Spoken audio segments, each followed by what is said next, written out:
My name is Francis Penn. I'm going to talk about the technology during my youth, which was the typewriter, and the switchboard that connected phones in businesses that had more than one phone. The typewriter brings back memories because after I got out of high school, my mother and I carried a typewriter, a heavy typewriter. Those days they didn't have plastics, it was all metal, and I was about to take a civil service exam that was in the borough of Manhattan in New York. I lived in Brooklyn, New York. It was the time of Depression. We didn't have a car, not many people had cars. We carried the typewriter to the civil service exam by way of elevated train that later became a subway that was beneath the ground. So we carried the typewriter several blocks from my home to the elevated train up the stairs, quite a few, and when we arrived in Manhattan, the subway gave us the alternative of going upstairs to, of going downstairs. No, you don't. I think we had to climb upstairs both times. It was the return trip that we went down.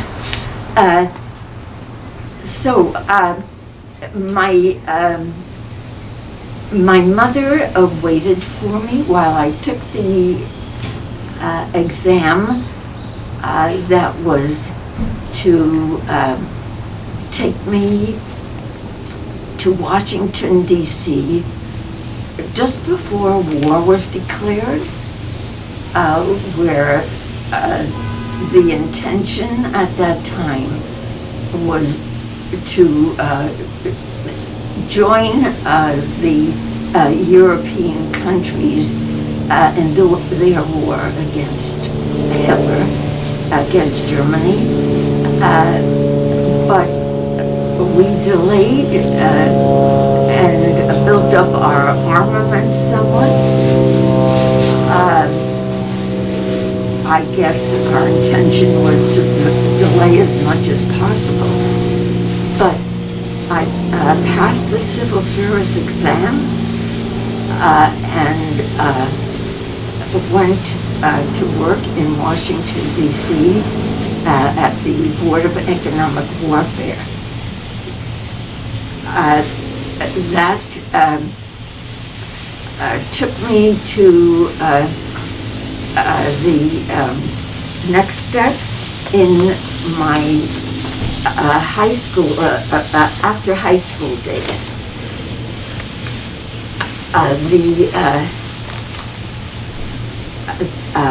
The activities in Washington, D.C. were really extremely busy, hectic. I remember that there were Black Americans who were not allowed to sit at counters when we went out to eat. And that astonished me. It wasn't that way in Brooklyn. And that wasn't the way I was brought up. when later in my 1.5 years working in Washington, I went to the convention hall to hear Marian Anderson, and Marian Anderson was a black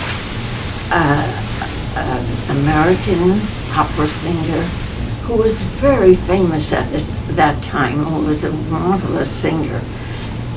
She was not allowed to sing in the convention hall at first, prevented from doing so by the Daughters of the American Revolution, but then was given the opportunities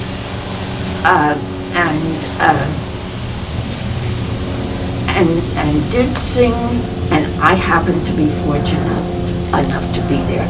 However, the concert was interrupted by the President of the United States declaring war on Japan and Germany. It was December 7th. That was my memorable time in Washington, D.C. My family was brought together in California by my parents, and the war effort was continued by my working in California, in Los Angeles, when we arrived, and I still worked for the Board of Economic Warfare, but locally in California.